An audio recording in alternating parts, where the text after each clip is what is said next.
Do not bring your American attitude, mindset, or expectations to the continent of Africa because you will be disappointed. I've said this several times and I will continue to say, stop romanticizing Africa because it is not your saving grace. Now, I'm not saying the reasons why people are leaving America aren't valid. What I'm saying is that sometimes we can focus so much on the negatives of our native country that we tend to romanticize or ignore the issues that are actually going on in the country that we plan on moving to. Now, I know people have been migrating since ancient times, but something spiritual definitely happened around 2019 where African Americans started leaving the United States. With that being said, plenty of people have returned to the United States, whether they had good experiences or bad experiences. Let's discuss what you should know before moving to the continent of Africa. Hey y'all, it's Sade Imore, your favorite expat with nomadic tendencies. If you're new here, welcome, welcome. And if you're an oldie but goodie, I see you. Thanks so much for stopping by. Now, some of y'all gonna get mad at me about this first point, but all skin folk ain't kinfolk. In America, we're taught about race. We're taught black and white, and that's not the case on the continent of Africa. There is literally a system that's put in place for black folk, African Americans in the United States that is set up to keep us down, to keep us at bay, to keep us at a certain point. So we're always having to fight to get what we want. But when you come over to the continent of Africa, their fight is different. They have cultural differences. They have tribal differences. And believe it or not, they have multiple languages being spoken in one country. In America, we all speak English, but we have different dialects and we have different accents. So the same thing applies with them.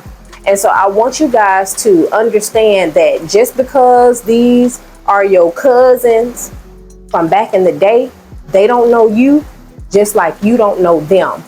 And so to keep you protected and to keep, things in perspective as far as how you were raised when it comes to stranger danger and you dealing with people that you don't know, you should keep that same attitude.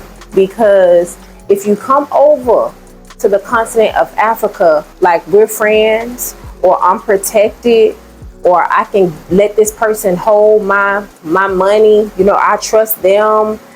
The way that they look at things is completely different from Americans, so I'll just trust this complete stranger with my life savings or with my items instead of somebody who was, from America, because I know how people in America are. You ain't gonna have nothing.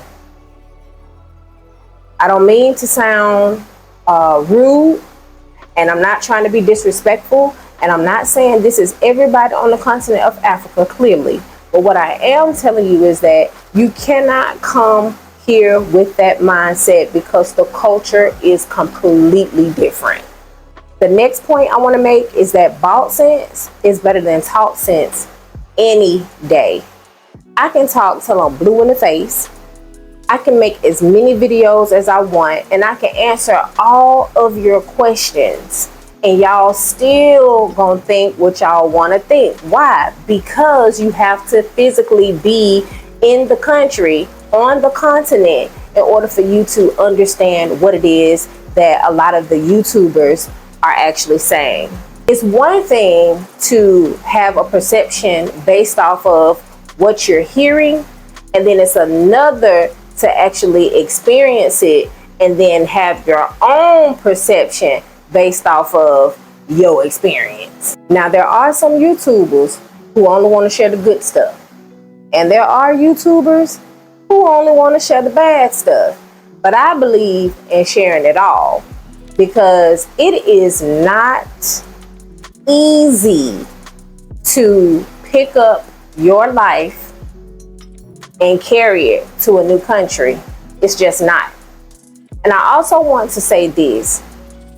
When YouTubers are moving to these countries, abroad, anywhere, and you're seeing them in this happy phase, y'all got to understand that this is like culture shock. And there are different phases to culture shock. Some people are able to adapt quickly and some are not. You have like all of these opinions in your head about how you're going to respond, how you're going to be, what you're going to do, how things are going to go when you get to the particular country that you're trying to move to. But I'm here to tell you guys, I'm here to warn you that things are probably not going to go the way that you expect, and you will end up spending more money than you thought because things aren't as structured or organized as in the States. The next tip I want to provide is learn how to budget your money now. Do not wait until you get to the continent of Africa to start doing checks and balancing. If you're bad with your money in the States, you're going to be bad with your money in Africa. It doesn't matter how cheap anything is. Now, some countries in Africa, they are cheap and or affordable.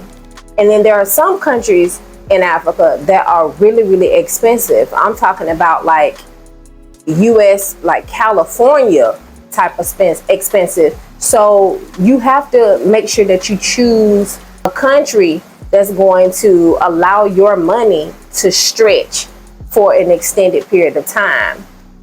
You know, it sounds good to say, oh, I have, you know, a 5-bedroom house and I'm paying $600 for it.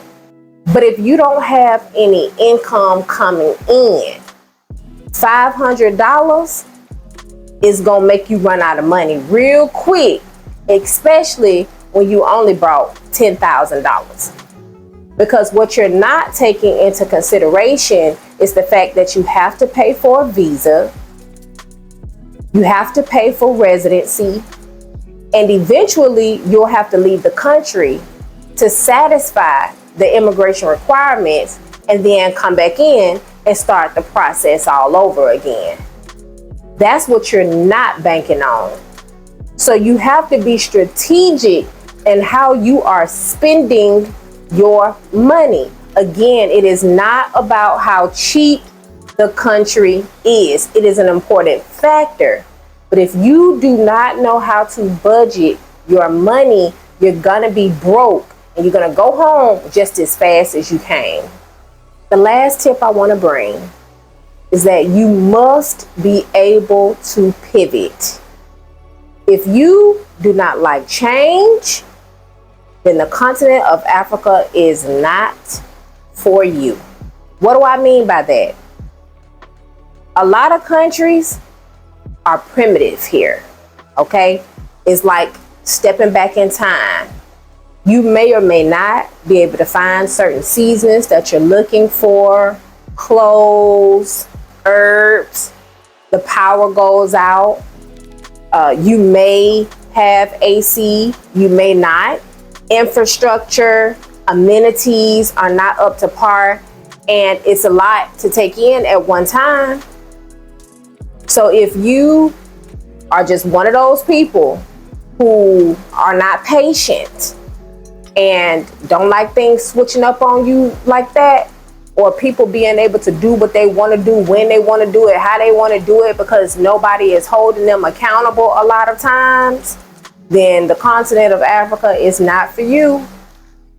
You got to be a strong individual to come to the continent of Africa.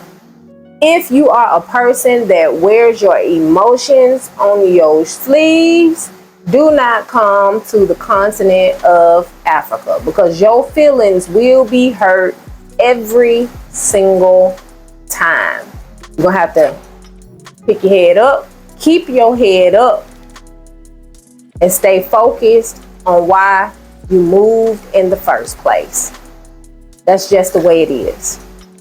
Well, that's all I had for this video, but I want to say this. Every country on the continent of Africa is different.